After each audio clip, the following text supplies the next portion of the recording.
ரோமர்கள் நிருபம் 1ஆம் அதிகாரம் 17ஆம் வசனம். அப்போஸ்தலனாகிய பவுல் ரோமருக்கு எழுதின நிருபம் 1ஆம் அதிகாரம் 17ஆம் வசனத்தை நாம் வாசிக்கிறோம். 16, 17 ரெண்டு வசனத்தை நாம் வாசிக்கிறோம். கிறிஸ்துவின் சுவிசேஷத்தை குறித்து நான் வெட்கப்படேன். முன்பு யூதரிலும் பின்பு கிரேக்கரிலும் விசுவாசிக்கிறவனோ அவனுக்கு ரட்சிப்பு உண்டாவதற்கு அது தேவ வழியாய் இருக்கிறது. விசுவாசத்தினாலே நீதிமான் பிழைப்பான் என்று எழுதியிருக்கிறபடி விசுவாசத்தினால் உண்டாகும் தேவ நீதி விசுவாசத்திற்கென்று அந்த சுவிசேஷத்தினால் வெளிப்படுத்தப்படுகிறது.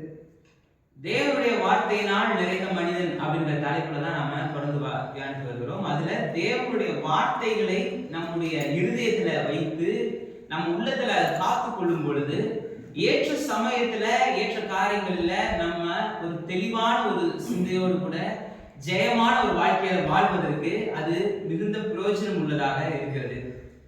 ஆண்டவராய் இயேசு கிறிஸ்து தன்னுடைய சோதனை நேரத்திலும் சரி, தன்னுடைய வேதனை நேரத்திலும் சரி, சோதனை காலம்ன்றது பிசாசினால் அவர் சோதிக்கப்படும் பொழுதும் தேவனுடைய வார்த்தையை தான் பயன்படுத்துறாரு. கல்வாரி சிலுவையில் அவர் வேதனைப்படும் பொழுதும் தேவனுடைய வார்த்தையை தான் பயன்படுத்துறாரு. எல்லா இடங்களிலும் தேவனுடைய வார்த்தையை முன்னிறுத்தி தேவனுடைய வார்த்தையின் உபதேசங்களை நாம உட்கொள்ள இருக்கும் பொழுது, நாம் உள்ளாக அந்த உபதேசங்கள் இருக்கும் பொழுது எந்த சூழ்நிலை வந்தாலும் அது நம்மளை அசையாமல் காத்து உறுதியாய் கர்த்தரை நாம் நம்பி, கர்த்தரை விசுவாசித்து, கர்த்தரை நெருங்கி, கர்த்தரை நாம பற்றி நம்முடைய சூழ்நிலையில இருந்து ஒரு பெரிய ஜெயத்தை பெற்றுக்கொள்வதற்கு, அந்த சூழ்நிலை எல்லாவற்றையும் நாம் மாற்றுவதற்கு அது மிகுந்த பிரயோஜனம் உள்ளதா இருக்குது. அது மாதிரி சில சத்தியங்களை எடுத்து நாம பார்த்துட்டு வரோம். அதுலதான் நாம் நீதிமான்கள் அப்படின்ற சத்தியத்தை தான் நம்ம பார்த்துக்கிறோம். இது ரொம்ப முக்கியமானது, எல்லாமே முக்கியமானது. அதுல இதை கொஞ்சம் கவனிக்க வேண்டிய சத்தியத்துல இது ஒண்ணு. ஏன்னு கேட்டீங்கன்னா, நாம நீதிமான்கள்ன்றத நாம உணர்ந்தாதான் தேவனுடைய உன்னத வல்லமையில, உன்னத திட்டத்துல, அந்த நோக்கத்துல கர்த்தர் நமக்கு வைத்திருக்கிற காரியங்களை நாம் ஒப்புக்கொள்வோம்.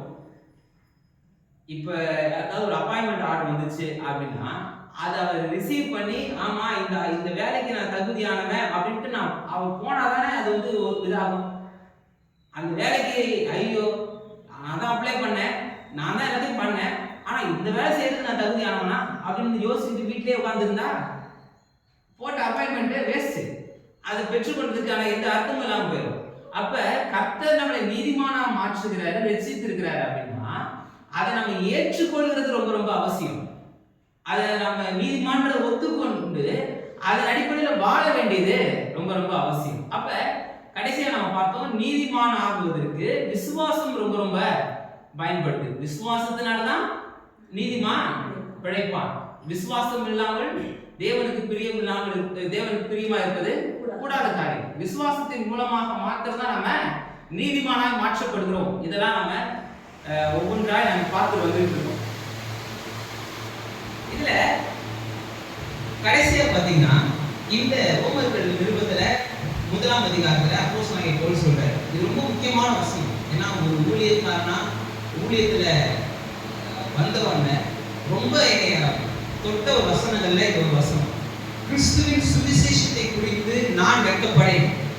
ஏன் நான் வெட்கப்படேன்? பவுல் சொல்றாரு, கிறிஸ்துவின் சுவிசேஷத்தை குறித்து நான் வெட்கப்படேன். அப்ப அநேகர்கள் வெட்கப்பட்டாங்க. ஏன் வெட்கப்பட்டாங்க? சிலுவையில அறையப்பட்ட ஒரு மனிதனை எப்படி பிரசங்கிப்பது? ஒரு கொலை குற்றவாளியாய் கருதப்பட்டு அதற்கு மரண தண்டனை நிறைவேற்றப்பட்டு, அதுவும் இருக்கிறதுலேயே சில மரணங்கள் வந்து பாத்தீங்கன்னா வீர மரணம். போர்ல வந்து ஒரு புரட்சி செய்து பெரிய இதாகி இருந்தாங்க. அவங்கள என்ன பண்ணுவாங்க, நீ வந்து என்னைய நெஞ்சு வேற அம்ப விட்டு நீ சாகரி அப்படின்ட்டு இருப்பாங்க. அதே மாதிரி சாகரிப்பாங்க, இல்லை தலையை வெட்டி சாகரிப்பாங்க. இல்லை இது மாதிரி நிறைய விதங்கள்ல மனிதர்களை கொள்வாங்க. ஒரு புரட்சி செய்து, ஒரு போர் செய்து, ஒரு பெரிய யுத்தம் செய்து பிடிபட்டு ஏதோ செய்தவங்க வீர மரணம் சொல்லுவாங்க. ஆனா இந்த கல்வாரி சிலுவையில மரித்த மரணம்ன்றது ஒரு வீர மரணம் கிடையாது உலகத்தின் பார்வையில். அது வந்து ஒரு கொலை கருவி, ஒரு அவமான சின்னமாய் இருந்து சாபத்தை சுமந்த ஒரு மரத்திலே தூக்கப்பட்டவன், எவனும் சபிக்கப்பட்டவன் கொலையப்பாடு சொல்றாங்க. யூதர்களுக்கும் யூதருடைய பார்வையில எப்படி ஒரு சாபமான ஒரு காரியம். இப்படிப்பட்ட மரணத்தை சந்தித்த ஒரு மனிதனை, அதாவது அவங்க சுவிசேஷத்தை அறிவிக்கிறவங்க அந்த பார்வையில சொல்றாங்க. இவரை எப்படி நம்ம அறிவிக்கிறது அப்படிங்கிற ஒரு தயக்கம் இருந்துச்சு. அப்பதான் அப்போஸ்தலனாகிய பவுல் சொல்றாரு, எனக்கு எந்த விதமான தயக்கம் இல்லை, ஏன்னா அவர் உலக அறிவிலும் சிறந்தவர், உலக கலாச்சாரத்தின் எல்லா கலாச்சாரத்தின் அறிவிலும் அவர் சிறந்தவராக இருந்தாரு, யூத மதத்தின் எல்லா காரியங்களிலும் அவர் தேறினவராக இருந்தாரு. எல்லாவற்றையும் படிச்சு பார்த்து இவர் சொல்றாரு, எனக்கு வெட்கமே கிடையாது அவர் அறிவிக்கிறதுல. சுவிசேஷத்தை குறித்து நான் வெட்கப்படேன், முன்பு யூதரிடம் பின்பு கிரேக்கரிடம். விசுவாசிக்கிறவன் எவனோ, முன்பு யூதரிடம் பின்பு கிரேக்கரிடம்னா ஃபர்ஸ்ட் யூத மதத்துல இருந்தவங்க தான் முதலாவது அவங்க ரசிக்கப்பட்டாங்க. பின்பு சுற்றி இருக்கிற ஆசியா மைனர்ல இருந்த சபைகளுக்கு பரவுச்சு. அது மாத்திரமல்ல, சுற்றி இருக்கிற எல்லா தேசங்களுக்கும் அது பரவுச்சு. ஏன்னா நான் சொல்லியிருக்கேன், அன்னைக்கு இருந்த காலகட்டத்துல அது உலகத்தின் மையமா இருந்துச்சு. ஐரோப்பா, ஆசியா, ஆப்பிரிக்கான்னு 3 கண்டங்கள் இணைகின்ற இடத்துல இருந்துச்சு. அது மாத்திரமல்ல, எல்லாரும் அதுல அந்த சுவிசேஷத்தை கேட்டுக்கொண்டாங்க. குறிப்பா பெந்தகோஸ்தே பண்டிகை அன்னைக்கு, இப்ப வர 8ஆம் தேதி நம்ம பெந்தகோஸ்தே பண்டிகை நம்ம கொண்டாட ஆசிரியர் இருக்கிறோம், ஜூன் 8. அப்ப அந்த பெந்தகோஸ்தே நாள்ல சுற்றி இருந்த எல்லா தேசங்களிலிருந்து அங்க எருசலேம்ல கூடி வராங்க. அந்த கூடி வந்தவங்க ரசிக்கப்படுறாங்க. சுவிசேஷத்தை கேட்டு அவங்க ரசிக்கப்படுறாங்க. ஒரே நாள் 3000 பேர் ரசிக்கப்படுறாங்க. அதுக்கப்புறம் 5000 பேர் ரசிக்கப்படுறாங்க. இப்படியே பயங்கரமா பழகி பெருகி அவரோட ரசிப்புன்றது ஒரு உலகளாவியதாய் வேர்ல்டு வைடா ஒரு பெரிய ரசிப்பு உண்டாயிடுச்சு. அப்பவே ரசிக்கப்பட்ட முதலாவது தேசங்கள்ல தான் இந்திய தேசம். இன்னைக்கு இருக்கிற இந்த தேசத்துல அப்பவே ரசிப்பு வந்துருச்சு. பார்த்தியா அப்படின்னு போட்டு கிரேட் இந்தியா. இன்னைக்கு அகண்ட பார்த்தோம்னா பேசியிருக்காங்க. அதை பத்தி பைபிள் ரெக்கார்டு இருக்கு, பார்த்தியா அப்படின்ட்டு. அப்போஸ்தலர் 2ஆம் அதிகாரத்துல அந்த கிரேட் இந்தியால இருந்து போயிருக்காங்க, ஜனங்க போயிருக்காங்க. அங்கிருந்து திரும்பி சுவிசேஷத்தை கேட்டு திரும்பி வந்திருக்காங்க. இவர்களுக்கு ஊழியம் செய்யும்படி அப்போஸ்தலனாகிய தோமா ஊழியம் செய்யறாரு. திரும்பி கடற்கரை பகுதியெல்லாம் சபையில ஆரம்பிக்கிறாரு. அநேக இடங்கள்ல அநேக ஜனங்களை ரட்சிப்புக்குள்ளாக கொண்டு வர்றாரு. அப்ப இந்த சுவிசேஷன்றது உலகளாவியதாய் மாறிடுச்சு. யூதர்கள் பின்பு கிரேக்கர்கள் ஒரு குறிப்பிட்ட ஜனம் இல்லை, அது உலகளாவிய ஜனத்தை பத்தி இங்க வருது. விசுவாசிக்கிறவன் உலகளாவிய எல்லா ஜனங்களும் விசுவாசிக்கிறவன் எவனும் அவனுக்கு ரட்சிப்பு உண்டாவதற்கு அது தேவைப்படுறது. சுவிசேஷம் தான் ரட்சிப்பை கொடுப்பதற்கு தேவைப்படுது. இப்ப சுவிசேஷனா என்ன அப்படின்றத அடுத்த வசனத்துல சொல்றாரு. விசுவாசத்தினாலே நீதிமான் பிழைப்பான் என்று எழுதியிருக்கிறபடி. பழைய ஏற்பாட்டில் எழுதியிருக்கு, விசுவாசத்தினால் நீதிமான் பிழைப்பான் அப்படின்ட்டு. விசுவாசத்தினால் உண்டாகும் தேவநீதி, இது ரொம்ப ரொம்ப விசுவாசத்தினால் உண்டாகும் தேவநீதி. நாம் நீதியை பற்றி தான் பார்க்கிறோம். எந்த விதமான குற்ற உணர்வு, தாழ்வு மனப்பான்மை, ஆக்கினை தெரிவின் உணர்வு இல்லாமல் தேவனுக்கு முன்பாக இருக்கும் நிலை தான் நீதி. அப்ப இந்த நீதி நம்மளால் உண்டானது கிடையாது, நம்முடைய சுய கிரியினால் உண்டானது கிடையாது. தேவன் இதை நமக்கு கொடுத்திருக்கிறார் அப்படின்றதெல்லாம் நம்ம தெளிவா பார்த்துக்கிறோம். அதை நம்ம அறிஞ்சு வச்சுக்கணும். அப்ப விசுவாசத்தினால தான் உண்டாகும் தேவ நீதி. தேவனுக்கு முன்பாக நிற்கும் நிலையை நாம் எப்படி பெற்றுக் கொண்டிருக்கிறோம், எப்படி பெற்றுக்கொள்ள முடியும்? நம்முடைய விசுவாசத்தின் மூலமாக அவர் கிருபையாய் கொடுத்ததை நாம் விசுவாசித்து பெற்றுக்கொள்ள முடியும். அவருடைய கிருபை நமக்கு கொடுத்துருச்சு. நாம் நீதிமானாக்கப்பட்டோம் அப்படின்றது அவருடைய கிருபை, அது கொடுத்துருச்சு நமக்கு. அவருடைய நன்மை நமக்கு கொடுக்கப்பட்டிருக்கு. ஆனா கர்த்தருடைய நன்மைகளை நம்முடைய வாழ்க்கையில நாம் அபியாசப்படணும்னா நம்முடைய விசுவாசம் ரொம்ப. விசுவாசத்தினால் உண்டாகும் தேவ நீதி, விசுவாசத்திற்கென்று அந்த சுவிசேஷத்தினால் தேவ பலனாய் இருக்கக்கூடிய, ரட்சிப்புக்கு ஏதுவான தேவ பலனாய் இருக்கக்கூடிய அந்த சுவிசேஷத்தினால் வெளிப்படுத்தப்படும். சுவிசேஷம் என்ன சொல்லுது?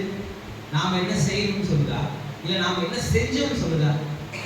நமக்காய் என்ன செய்யப்பட்டிருக்கிறதுன்னு சொல்றதுதான் சுவிசேஷம். நற்செய்தினா அதானே. நீங்க இந்த மாதிரியான காரியங்கள்லாம் செய்யணும், இப்படிலாம் செஞ்சீங்கன்னா உங்களுக்கு ரட்சிப்பு உண்டாகும், நீங்க இத்தனை 1000 கிலோமீட்டர் நடக்கணும், இல்லை இந்த ஊருக்கு ஃப்ளைட் ஏறி கப்பல் ஏறி போய் அந்த இடத்துல போயிட்டு நீங்க அங்கிருந்து தியானம் பண்ணாதான் உங்களுக்கு ரட்சிப்பு வரும். அப்படிலாம் எதுவும் இல்லை. கர்த்தராகிய இயேசு கிறிஸ்துவை இதயத்தில் விசுவாசிச்சு நாவினால் அறிக்கை செஞ்சாலே ரட்சிக்கப்பட்டுருவோம். அப்ப ஏன் கர்த்தர் நமக்கு என்ன செய்தார்ன்றத இதயத்துல விசுவாசிச்சு அதை நாம் அறிக்கை செஞ்சாலே ரட்சிப்பு நமக்கு வந்துருது. அப்ப இதான் நாம் என்ன செஞ்சோம்ன்றது அடிப்படையில வரது கிடையாது. அது கிடையாது சுவிசேஷம். நமக்கா என்ன செய்யப்பட்டு இருக்குது அப்படின்றத நமக்கு அறிவிக்கிறது தான் சுவிசேஷம். அப்ப இந்த விசுவாசத்தினால்தான் நமக்கு தேவ நீதி உண்டாகுது அப்படின்றத நாம தெளிவா பார்த்தோம். அது மாத்திரம் இல்ல, இந்த விசுவாசம்ன்றது ஒரு மேஜிக் கிடையாது. நான் போன வாரம் சொன்ன மாதிரி இது ஒரு மேஜிக் கிடையாது. இதுக்கு பேக்ரவுண்டா நிறைய ஒர்க் நடந்திருக்கு. சின்ன குழந்தை ஏமாத்துறதுக்கு சுவிட்சை போட்டா அது டக்குனு லைட் எரிஞ்சோன்னா அது என்ன பண்ணும், ஆச்சரியமா பார்க்கும். என்னடா அது இங்கே கை வச்சா படிச்சுன்னு ஒரு லைட் எரியுது அப்படின்ட்டு சுவிட்சை போட்டா லைட் எரியுது நம்ம அது மேஜிக் மாதிரி ஏமாத்தி வரான்னா. ஆனா நமக்கு நல்லா தெரியும், சுவிட்ச் போட்டா லைட் எரியுதுன்னா பின்னாடி வயரிங் ஒன்று இருக்குது, அது கரண்ட் ஒன்று வருது, அதுல பேக்ரவுண்ட்ல நிறைய வேலை நடந்திருக்கு. அதே மாதிரி தான் நீங்க விசுவாசிங்க உங்களுக்கு சரியாயிடும், நீங்க விசுவாசிக்க உங்க சூழ்நிலை மாறிடும், நீங்க விசுவாசிங்க உங்களுடைய காரியங்கள்லாம் நீங்க நடக்கும் அப்படின்னு நாம சொல்றது என்னன்னா அது ஏதோ மேஜிக் கிடையாது. அதுக்கு பின்னாடி ஒரு ஒர்க் நடந்திருக்கு. கர்த்தர் அதுல செஞ்சிருக்கிறார், கர்த்தர் அதுல கிரியை செஞ்சிருக்கிறார், கர்த்தர் அதுல நமக்கு எல்லா காரியமும் செஞ்சு முடிச்சிருக்கிறார். அதன் அடிப்படையில் தான் நீங்க விசுவாசிங்கன்னு சொல்றோம். இப்ப சுவிட்ச் போட்டா லைட் எரியுது, ஈஸியா தெரியுது, விசுவாசிச்சா நமக்கு பதில் கிடைக்குது.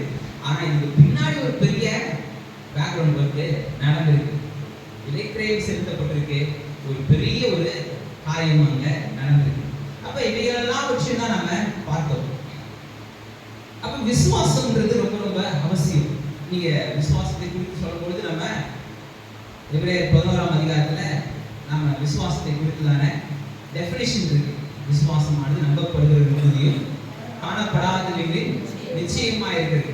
இது ஆம்பிளிஃபைட் வெர்ஷன்ல நான் போன வாரம் சொன்னேன். விசுவாசம் நமக்கு தேவனுடைய நன்மைகளை நாம் பெற்றுக்கொள்ளக்கூடிய உரிமை பத்திரம், டைட்டில் டீட் அப்படின்னு ஆம்பிளிஃபைட் பைபிள் சொல்லுது.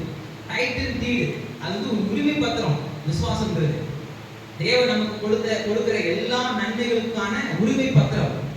proof of things we did not see, அதாவது நாம் காணக்கூடாத காரியங்களுக்கு அது ஆதாரமா இருக்கு, காணாத காரியங்களுக்கும் அது ஆதாரமா இருக்கு.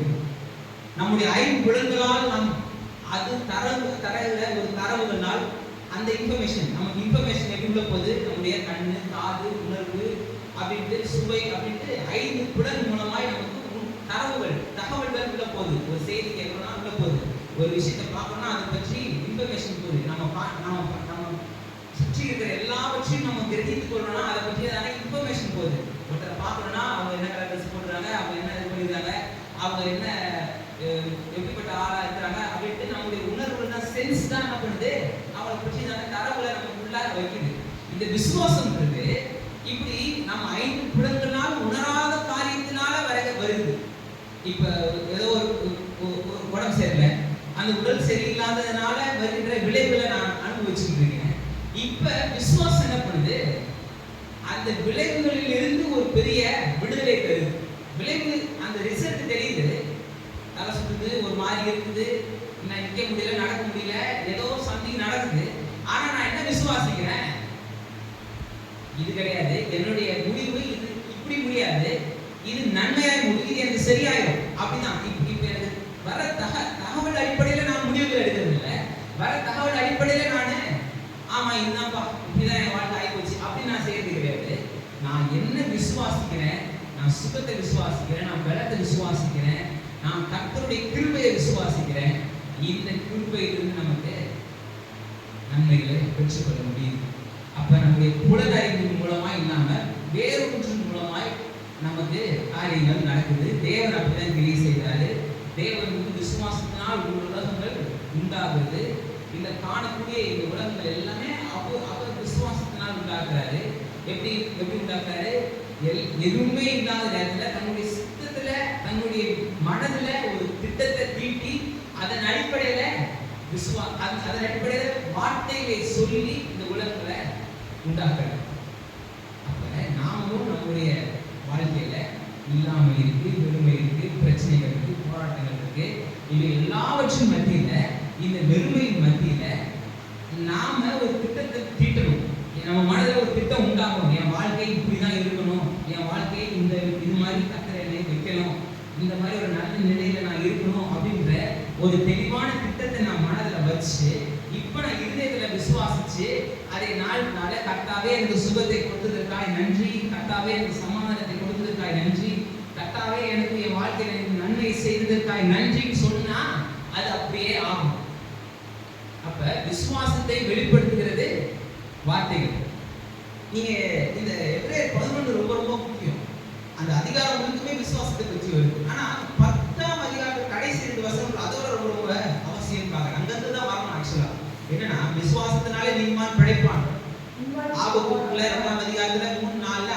சொல்லுது. அந்த ஆபத்துக்குள்ள சொன்ன அந்த வார்த்தைகள் தான் திரும்ப திரும்ப புதிய பாட்ட சொல்லப்பட்டே வந்து விசுவாசத்தினால் நீதிமான் பிழைப்பான், விசுவாசத்தினால் நீதிமான் பிழைப்பான்ட்டு அங்க சொன்னதுதான் மறுபடியும் வருது.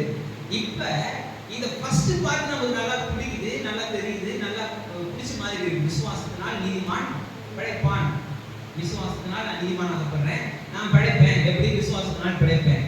இப்ப ரெண்டாவது பாட்டு அதோட ரொம்ப கவனிக்க வேண்டிய விஷயம் என்னன்னா, பின்வாங்கி போவானால் அவன் மேல் ஆத்துமா கர்த்தர் சொல்றாரு, விசுவாசத்தினால் நீதிமான் பிழைப்பான். இதை ஏத்துக்கிற, இதை நீ ஒத்துக்கிற. ஆனா நீ விசுவாசிக்க வேண்டியது விசுவாசிக்க மாட்டேற. சைலண்டா இருக்கிற இடத்துல, அமைதியா இருக்கிற இடத்துல விசுவாசத்தினால் நீதிமான் பிழைப்பான், நான் நீதிமானாகப்பட்டேன், நான் விசுவாசத்தினால் நான் பிழைக்க முடியும், இதெல்லாம் நம்ம கேட்டுக்கொள்றோம். ஆனா அதை பயன்படுத்த வேண்டிய நேரத்துல நாம என்ன பண்ணிடுறோம்? தூக்கி ஒழிச்சிடுறோம். ஒழிச்சு வச்சுட்டு நம்ம வாட்டுக்கு ஏதாவது பேசிக்கிட்டு இருக்கிறோம். அந்த நேரத்துல வேத வசனத்தை கவனிக்கிறது கிடையாது, நம்மை குறித்துதான தேவன் திட்டத்தை கவனிக்கிறது கிடையாது. நமக்கு வர தரவுகள் அடிப்படையில, நமக்கு வர தகவல் அடிப்படையில, நமக்கு வர பேச்சுகளின் அடிப்படையில இதை பத்தி என்ன பிரதர் சொல்றாரு அப்படின்ட்டு இன்னொருத்தர் ஆலோசனை கேட்டீங்கன்னு, அது சொல்ற ஆலோசனை அது வேற மாதிரி போகும். இன்னொரு யூடியூப்ல போட்டு பார்த்தீங்க, தலை வைக்கிறது நீ கூகுள்ல சர்ச் பண்ணீங்கன்னா அது எங்கேயோ கொண்டு போகும். இது மாதிரியான விஷயங்கள்லாம் உங்களுக்கு உள்ள போகுமே தவிர, இல்ல எனக்கு இதெல்லாம் சம்திங் நடக்குது, இருந்தாலும் இது மத்தியில கர்த்தர் எனக்கு சுத்தத்தை தருவார், கர்த்தர் என்னை விடுவிப்பார், கர்த்தர் என்னை எல்லா தேவையை சந்திப்பார்ன்ற விசுவாசம் நமக்கு வராது. அப்படி இருந்துச்சுன்னா கர்த்தருக்கு நம்ம பிரியமா இருக்க மாட்டோம். அதான் சொல்றோம், பின்வாங்கி போவோமானால் அவன் மேல நாட்டுமா பிரியமாயிடும்.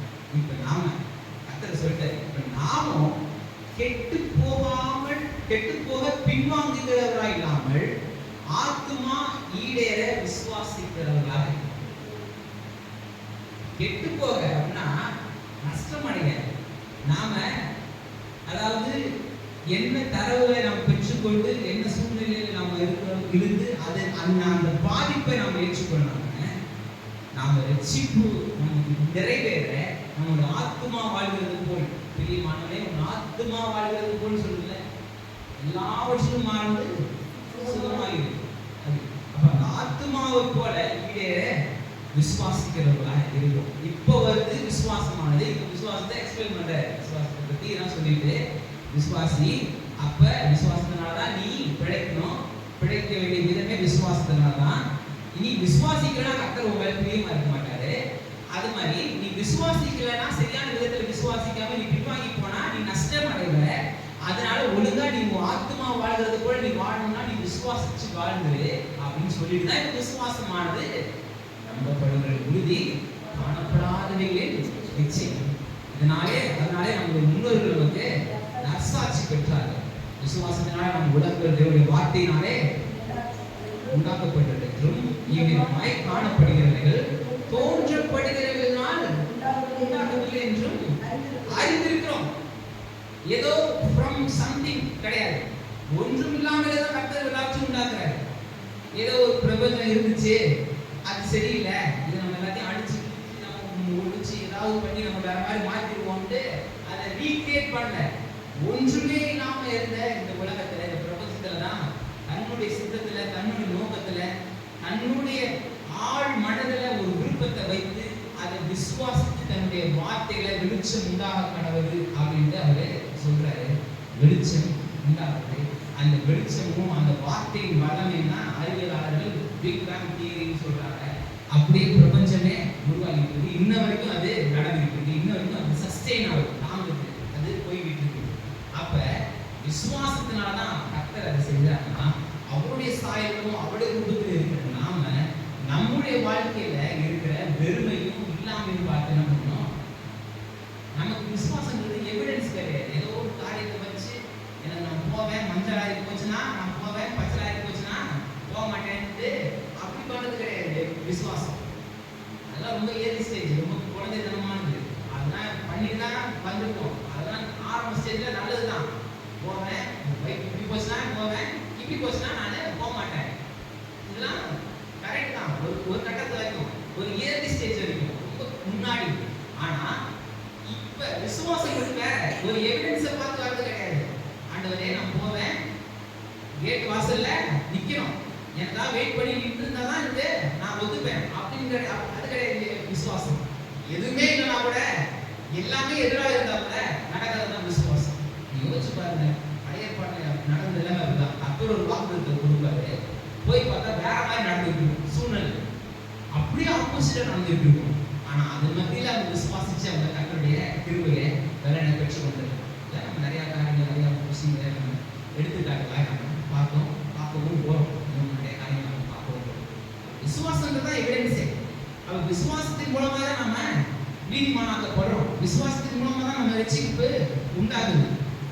அப்ப மனுஷன் பாவத்துல இருந்தான். இந்த பாவத்துல இருந்த மனுஷனுக்கு நற்செய்தி அவனுக்கு அறிவிக்கப்படுது. இது எல்லாருக்குமான நற்செய்தியா இருக்குது, எல்லாருக்கும் தேவைப்படக்கூடியதா இருக்குது. ஏன்னா முதலாவது மனிதன் பிறக்கிறதுனால மனுஷன் பிறக்கும் போதே அவன் முதலாவது மனிதனுடைய ஜீன் எடுத்து வரான். அவனுக்குள்ளாகவே மனுஷனுக்கு பாவம் வந்துருது. நல்லா தெரிஞ்சுக்கோங்க, வேதத்தின் அடிப்படையில சொல்றேன். வேதத்தை கற்றுக் கொடுக்கிறது என்னன்னா, மனுஷன் பாவம் செய்யறதுனால அவன் பாவியாக அறியப்படுறது இல்லை. தேவன் அவன் பாவம் செய்யறான், அதனால அவன் பாவி ஆயிட்டான். அவன் நல்லவனா இருந்தான், இப்ப பாவம் செஞ்சதுனால பாவி ஆயிட்டான்னு சொல்ல, அவன் பாவியா இருக்கிறதுனால தான் பாவம் செய்யறான். ஒரு மனுஷன் பிறக்கும் பொழுதே அவனுக்குள்ள மதீனம் ஒட்டி இருக்கு. குழந்தைகள்ல இதயத்துல மதீனம் ஒட்டி இருக்கு. எப்படி ஒட்டிட்டு வருது? டிஎன்ஏல ஒட்டிட்டு வருது. டிஎன்ஏ அப்படிதான் ஒட்டிட்டு தான் இருக்கு. அதான் சொல்றாரு, அதான் வசனம் சொல்லுது. மதீனம் ஒட்டிக்கிட்டு இருக்கு, பாவம்ன்றது ஒட்டிக்கிட்டு இருக்கு, பொல்லாப்புன்றது ஒட்டிக்கிட்டு இருக்கு. இப்ப அதை சரி செய்யறதுதான் விஷயம். அதை சரி செய்ய வேண்டியதுதான் இது. எப்ப ஒரு மனிதன் புது சிருஷ்டியாய் மறுரூபமாய் மறுபிறப்பை பெற்றுக் கொள்றான், ஒருவன் மறுபடியும் பிறவாவிட்டால் தேவ ராஜ்யத்தை பார்க்க முடியாது. அப்ப மறுபடியும் ஒரு மனுஷன் பிறக்கும் பொழுது அவன் நீதிமானாக மாற்றப்படும். இவன் பாவியாய் பிறந்த மனுஷன் அந்த பாவியாய் பிறக்கிறதுக்கு அவன் எந்த விதமான கிரியை செய்ய வேண்டிய அவசியம் இல்லை. அவன் பர்த்டே என்ன பண்ணிட்டான், பாவியா தான் பிறக்கிறான். அதனாலதான் அவன் பாவம் செய்கிறான், பாவத்துக்குள்ளாக இருக்கிறான். இப்ப என்னைக்கு ரட்சிப்பு உள்ள வருதோ, என்னைக்கு மீட்புன்றது உள்ள வந்துருச்சோ, இந்த மீட்புக்காக நாம ஒண்ணும் செய்ய போறது இல்லை. இப்ப நம்ம மீட்கப்பட்டிருக்கோம், நம்ம என்ன செஞ்சோம், என்ன நன்மை செஞ்சோம்னு கரெக்டா நம்மளை மீட்டு இருக்கிறாரு. நான் இந்த மாதிரி எல்லாம் நன்மை செஞ்சுட்டேன், அதனாலதான் கரெக்டா மீட்டு நம்ம எல்லாம் சொல்ல முடியுமா? ஆனா நம்ம நன்மை செஞ்சுக்கிட்டு இப்ப செய்ய ஆரம்பிச்சிட்டோம். இப்ப நம்ம செஞ்சுக்கிட்டு இருக்கோம். இப்ப நம்ம நன்மை நம்ம வாழ்க்கையில இருக்கு. ஏன் இருக்கு? நாம மீட்கப்பட்டதுனால நான் நன்மை செஞ்சுக்கிட்டு இருக்கேன். எப்படி ஒரு குழந்தை பிறக்கும் பொழுதே பாவத்துல உற்பத்தியாகி பாவத்துல பிறகு பாவத்தை சுமந்து பாவ கிரியைகளை நடப்பிச்சுட்டு வருதோ, அதே போல இப்ப கிறிஸ்துவுக்குள் புதிய மனிதனாய் பிறந்த நாம் எல்லாரும் நீதிமானாய் மாற்றப்பட்டிருக்கிறோம், பரிசுத்தவான்களாய் மாற்றப்பட்டிருக்கிறோம். இவ பரிசுத்தத்திற்கு ஏற்ற கிரியைகளை நாம நடப்பிக்க வேண்டியது அவசியம். அதான் விசுவாசத்தினால் தேவனுடைய வார்த்தைகளை கொண்டு நாம நீதியை பெற்றுக்கொண்டு அதன் அடிப்படையில் நாம வாழணும். அப்ப நம்முடைய விசுவாசத்தை நம்முடைய வார்த்தைகள் மூலமாக தான் நாம வெளிப்படுத்துறோம். எவனாவது இந்த மலையை பார்த்து பெயர்த்து சமுத்திரத்தில் தள்ளுண்டு போயிருந்து தன் இருதயத்துல விசுவாசிச்சான், சொல்லி சந்தேகப்படாமல் விசுவாசிச்சான். சொல்லி சொல்லணும், அறிக்கை செய்யணும். சரியான விதத்தில் நம்முடைய வார்த்தைகள் விசுவாச வார்த்தைகளாக வெளிப்படணும். அப்படி செஞ்சா அப்படியே விசுவாசத்தினால் நீதிமான் பிழைப்பான். அப்ப நான் கர்த்தருடைய கிருபையினால நான் நீதிமானாய் மாற்றப்பட்டிருக்கிறேன். என்னுடைய விசுவாசம் அதை என்னுடைய வாழ்க்கையில அபியாசப்படுத்துது. அதனால நான் பிழைப்பேன் அப்படின்ற ஒரு பெரிய நிச்சயம் இருக்கு. அப்ப விசுவாசத்தினால் நம்முடைய ஆவிக்குரிய மனிதன்ல அவர் ஒரு நல்வாழ்க்கையை பெற்றுக்கொள்வதற்கு அது மிகுந்த பிரயோஜனம் உள்ளதா இருக்கு. எப்படின்னா எல்லா விதங்களிலும் நாம இந்த விசுவாசத்தை பயன்படுத்தி நாம் வாழ வேண்டியது ரொம்ப அவசியம்.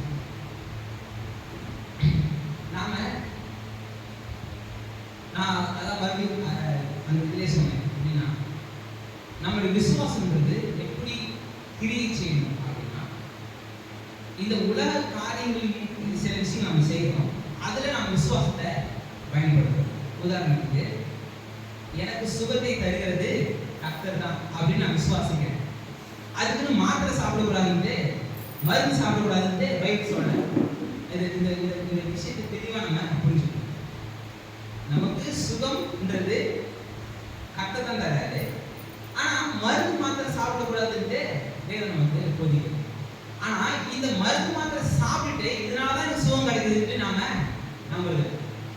மாத்திரை நான் போடுற ஆண்டவரே சுகத்தை நீர்த்தாங்க, இதான் நம்முடைய அதான் மனுஷன் 54 மாத்திரம் இல்ல, தேவனுடைய வாயிலிருந்து புறப்படுகிற வார்த்தையினால அவன் பிழைப்பான். எப்படி அவன் வந்து சாப்பிட்றதுனாலதான் பிழைக்கிறான் கிடையாது. உலகம் அப்படி நினைக்குது, இது சாப்பிட்டா இது ஆகும், சாப்பிட்டா அது ஆகும், இது செஞ்சா அது நடக்கும் அப்படின்ட்டு. நம்ம சாப்பிடுறது நம்ம ருசியுள்ள பதார்த்தங்களை நம்ம என்ஜாய் பண்றோம். ஆனா பலன் எங்கிருந்து கிடைக்குது நமக்கு?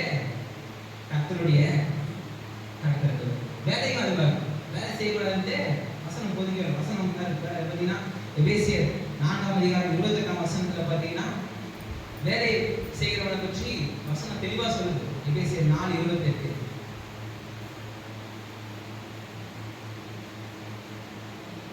4:28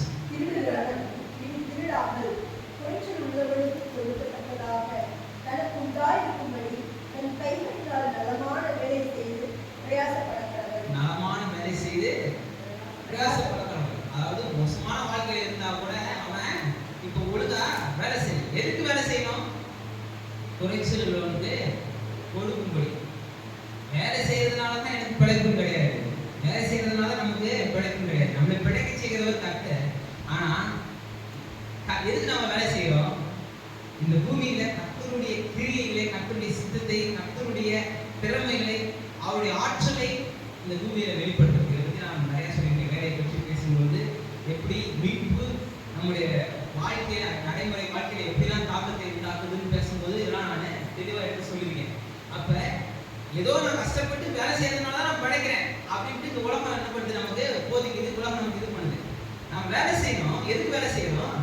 நம்முடைய திறமையை வெளிப்படுத்துறோம், நம்முடைய எபிலிட்டியை வெளிப்படுத்துறோம். நம்மளால 4 பேர் நன்மை உண்டாக்க நான் வேலை செய்யறோம். என்னை பிழைக்க செய்கிறது கர்த்தர், என்னை வாழ செய்கிறது கர்த்தர் அப்படின்ற எண்ணம் நமக்கு உண்டாகணும். அப்பதான் நம்ம வாழ முடியும், அப்பதான் நம்ம இது பண்ண முடியும். நமக்கு அப்படி இல்லைன்னா வரதும் தெரியாது, போறதும் தெரியாது. சில பேர் சொல்லுவாங்க இவ்வளவு வருதுன்னு தெரியல, வரதுக்கு அதிகமா தான் செலவாகுது. இதெல்லாம் ஏன்னா இந்த உலகம் தருகிற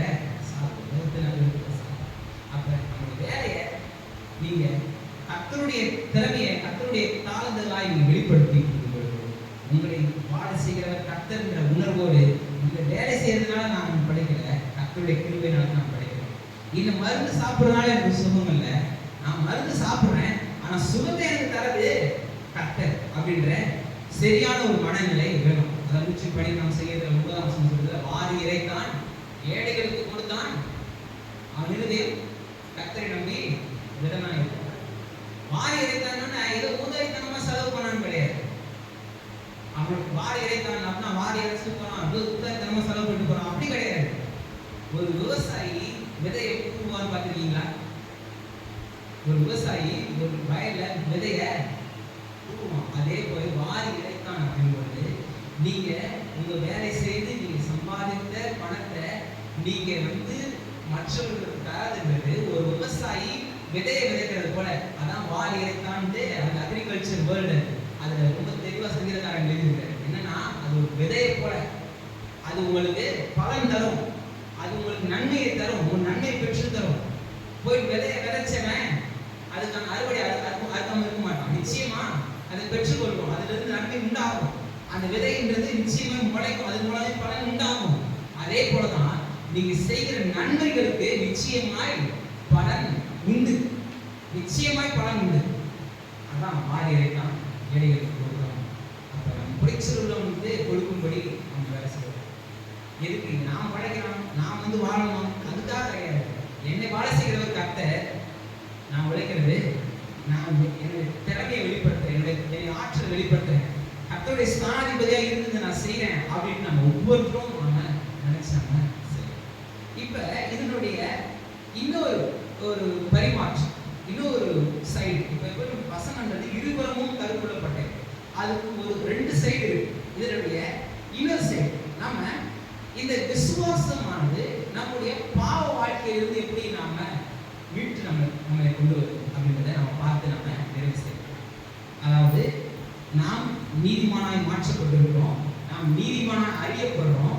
இந்த நாம் நீதிமானாய் அறியப்படுறோம்ன்றது நம்முடைய சுய கிரியைகள்னால கர்த்தர் தான் நம்மை நீதிமானாய் மாற்றி இருக்கிறாரு. இதெல்லாம் தெளிவா நம்ம பார்த்து இது நமக்கு புரியுது, தெளிவா நம்ம பார்த்துக்கணும். நாம் நீதிமானாக மாற்றப்பட்டிருக்கிறோம். எப்படின்னா நம்ம சுயக்கிரியங்களான கிடையாது. கர்த்தர் நம்ம நீதிமானா பார்க்கிறாரு, நீதிமானா அழைக்கிறாரு, பரிசுத்தவான அழைக்கிறாரு. இப்ப ஒன்றியவானின் புஸ்தகம் 1ஆம் அதிகாரம் 9ஆம் வசனத்தின்படி பார்த்தீங்கன்னா, நீங்க பாவத்தை நீங்க அறிக்கை செய்யும் பொழுது நீங்க என்ன பண்றீங்க? மன்னிப்பு பெற்றுக் கொள்றீங்க. மறுபடியும் நீதிமானா மாற்றப்படுறது இல்லை. கர்த்தர் உங்களை நீதிமானா மாற்றிடுறாரு. ஆனா ஏதோ ஒரு விதத்துல பாவ கரை உங்க மேல பரம்பொழுது மறுபடியும் நீதிமானா மாற்றுறாரு. நீங்க ஆல்ரெடி நீதிமான் தான், ஆனா அந்த பாவ கரை என்ன பண்றாரு? கழுவி சுத்திகரிக்கிறாரு. இத பிரசங்கிச்சுட்டா என்ன கேள்வி இயல்பா வரும்? அப்ப பாவம் செய்யலாமா? பாவத்துல இருக்கலாமா? அதான் பாவம் செஞ்சுட்டு கடவுள்கிட்ட போய் கேட்டாதான் மன்னிச்சிடுறாரு. 1:9 எப்படி சொல்லுது? நம்முடைய பாவங்களை நாம் அறிக்கையிட்டால் பாவங்களை நமக்கு மன்னித்து எல்லா அநியாயத்தையும் நீக்கி நம்மை சுத்திகரிப்பதற்கு அவர் உண்மையில் நீதி உள்ளவராய் இருக்கிறார். நாம் பாவங்களை நாம் அறிக்கையிட்டால், இப்ப இந்த இடத்துல ஏதாவது இந்த கேம்ல லைஃப் இருக்குங்க, ஒரு 5 லைஃப் 3 லைஃப் இந்த மாதிரி 3 முறை பாவம் செஞ்சுட்டு நீ அறிக்கை செஞ்சா கர்த்தருடைய மன்னிப்பார். அதுக்கப்புறம் மன்னிக்க மாட்டார். அதுக்கப்புறம் உனக்கு ஆக்கினை தீர்ப்பு இருக்கு அப்படின்னு இருக்கா. அங்க லிமிட்டே கிடையாது. பாவத்தை நம்ம அறிக்கை செஞ்சா கர்த்தர் நம்மளை மன்னிப்பார். இதை கேட்ட உடனே அப்ப பாவம் செய்யலாமா? அதான் போய் எப்படி வேணா வாழ்ந்துக்கலாம். போய் கடவுள்கிட்ட போயிட்டு மன்னிக்கிறது அவர் தான் மன்னிச்சிடுறாரு அப்படின்ட்டு இயல்பா கேட்க தோணும். மனசுக்கு அந்த கேள்வி வரணும். இயல்பா வரும். ஏன்னா உள்ள இருக்கிற மனுஷன் அப்படிப்பட்டவன், அப்படிப்பட்ட கேள்வியை இயல்பா அவன் வெளிப்படுத்துறது நியாயம்.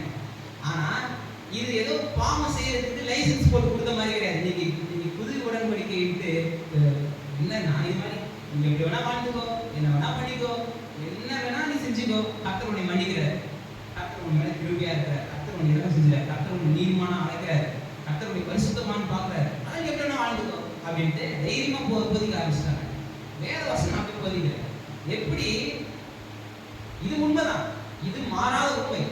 எத்தனை முறை பாவம் செஞ்சாலும் சரி, எத்தனை முறை அக்கிரமம் செஞ்சாலும் சரி, கர்த்தர்கிட்ட போய் மன்னிப்பு கேட்கும்போது அறிக்கை செய்து மனதை அறிக்கை செய்யும் பொழுது அவர் சுத்திகரிக்கிறாரு, உண்மையும் நீதியும் உள்ளவராக இருக்கிறார் வசனம் சொல்லுது. அப்ப அது நிச்சயம், அதுல எந்த விதமான மாற்றம் கிடையாது. ஆனா பாவத்தை பத்தி நமக்கு நல்லா தெரியும். பாவம்னா என்ன, அது எப்படி வேலை செய்யும் அப்படின்னு நமக்கு தெரியும். எப்படின்னா, எப்படி வாரி இறைத்தான் பொழுது நம்முடைய நன்மைகளை நாம் வாரி இறைக்கும் பொழுது அது எப்படி பலன் உண்டாக்குதோ, அதே போல பாவமும் ஒரு விதை போல. அதை நம்ம மறந்துடக்கூடாது. பாவம்ன்றது ஒரு விதையை போல. நீங்க பாவம் செய்யும் பொழுது அது என்ன, ஒரு விதையத்தின் போய் நீங்க விதைக்கிற மாதிரி அதுக்கான ரிசல்ட் ஒன்று வர ஆரம்பிச்சிடும். புரியுதா உங்களுக்கு? நீங்க நன்மை செய்து எப்படி பலன் உண்டாகுதோ அதே போல பாவத்தினால பலன் உண்டாகும்.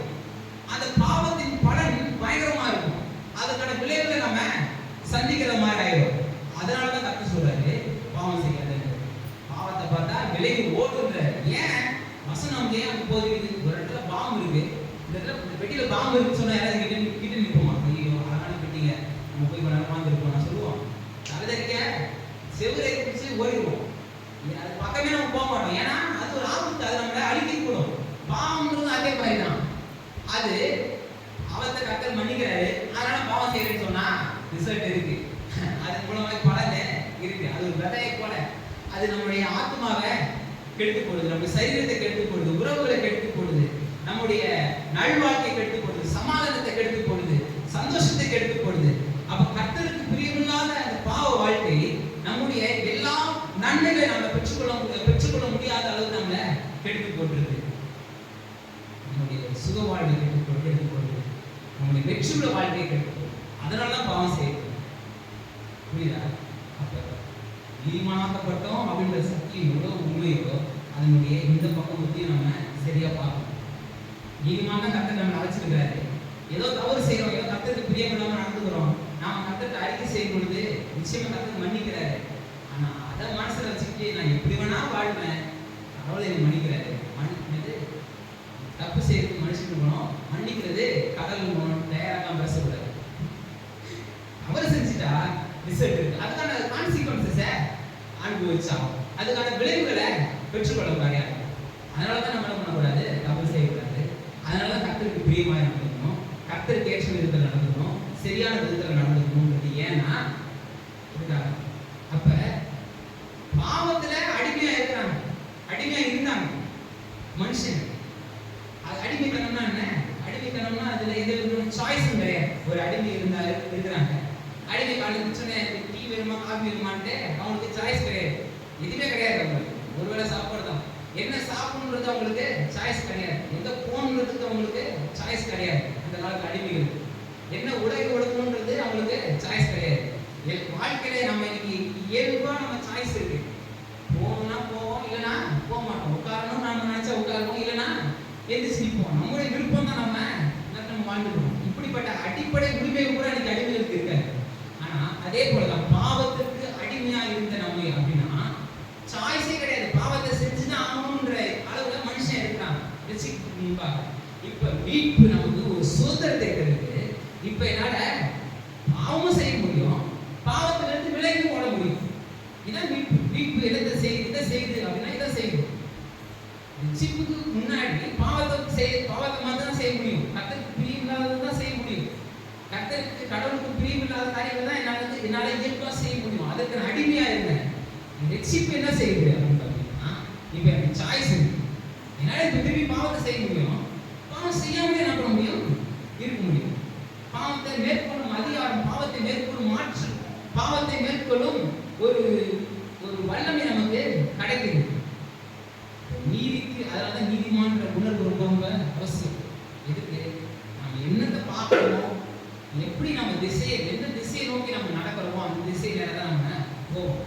இப்படி பார்த்துட்டு நானே இப்படி போக மாட்டேன். என்னுடைய பார்வை இந்த சைடு இருந்துச்சுன்னா நானே இந்த சைடு நடக்க மாட்டேன். எந்த சைடு நான் திரும்புறோம், எந்த சைடு நான் பார்க்கணும், அந்த சைடு தான் என்னுடைய பார்வை போகும். அப்ப ஒருவேளை இன்னைக்கு நம்முடைய பார்வையில நம்ம சுய அறிவுல அந்த அளவுக்கு நீதிமான்கள் இல்லை அப்படின்னு நமக்கு தெரியும். ஆனா கர்த்தரை நீதிமானாய் பார்க்கிறாருன்ற சத்தியத்தை நாம் நோக்கி பார்க்கும் பொழுது அந்த பரிசுத்தத்திற்கு நேரான பாதையில நம்ம நடந்து போக ஆரம்பிச்சோம். அதனால இப்படிப்பட்ட எண்ணத்தை மனதில் வைங்க ஏன் சொல்றேன்னா இதுக்காக சொல்றேன். ஏன்னா உங்களை மறுரூபமாகுவதற்கு, நெருங்கியதற்கு, சுத்தராய் மாற்றுவதற்கு இந்த சத்தியம் ரொம்ப அவசியம். இந்த சத்தியத்தை கேட்டுக்கிட்டு பாவம் செய்யறது கிடையாது. பாவம் செஞ்சா எப்படின்னா வாழ்ந்துக்கலாம், அதை கர்த்தர் நீதிமான அழைச்சிட்டாரு, ஆனா எப்படின்னா வாழ்ந்துக்கிறேன்னு சொல்றது கிடையாது. ஏன்னா பாவம் செஞ்சா அது ஒரு விதையை போல அது பலனை கொடுத்துரும். அப்ப நீதிமான்ற உணர்வு நம்முடைய நீதி பாதையில நடக்க வேண்டிய விதத்தில் நம்மளை நடக்கும். ஒரே வசனத்தை வாசனை நிறைவு செய்யலாம். 1 கொரிந்தியர் புத்தகம் 15ஆம் அதிகாரம் 34ஆம் வசனம். அதுல அப்போஸ்தலனாகிய பவுல் சொல்றாரு, நீதிக்கென்று விழித்துக் கொண்டு, அதாவது நீதிக்கென்று விழித்து புத்தி தெளிந்து, ஆம்பிளிஃபைட் வெர்ஷன் நல்லா சொல்லுது, ஒரு மன தெளிவு உண்டாக்கி. ஒரு தூங்கிட்டு இருக்காங்க, அவளை கர்த்தர் எழுப்பினா டக்குன்னு எப்படி முழிச்சு எந்திரிக்கிறாங்களோ அதே போல நீதிக்கென்று நீங்க விழித்து அப்படின்னே சொல்றாரு. நீதிக்கென்று விழித்து, நீதி நாம் நீதிமானாய் மாற்றப்பட்டிருக்கிறோம், நீதி கிரியைகளை நம்ம பெற்றுக் கொண்டிருக்கிறோம். இப்ப நான் நீதிமான் அப்படின்ற காரியத்தை உணர்ந்து இப்ப செயல்படணும். அதை உணர்ந்து இப்ப நான் அதன் அடிப்படையில் அதன் பாதையில நான் நோக்கி செய்வேன். இதுதான் கர்த்தர் எனக்கு வைத்திருக்கிற வாழ்க்கை. கர்த்தர் எனக்கு இந்த வாழ்க்கையில தான் வச்சிருக்கிறாரு. கர்த்தர் என்னை இந்த விஷயத்தை தான் செய்ய வச்சிருக்கிறாரு. கர்த்தர் என்னை இப்படிதான் நடக்க வச்சிருக்கிறாரு அப்படின்ட்டு நாம இது பண்ணும்பொழுது நிச்சயமா கர்த்தர் நம்மளுக்கு பெரிய காரியத்தை செய்ய வல்லவராக இருக்கிறார். அப்ப இன்னும் நம்ம நீதிமான்ற உணர்வு நாம் பெற்றுக்கொள்ள வேண்டியது ரொம்ப அவசியம். அந்த அடிப்படையில் நம்ம வாழ வேண்டியது அதை விட அவசியம். நாம் நீதிமானாய் மாற்றப்பட்டிருக்கிறோம் என்ற உணர்வு நம்மளை நீதியின் பாதையில ஆமென்.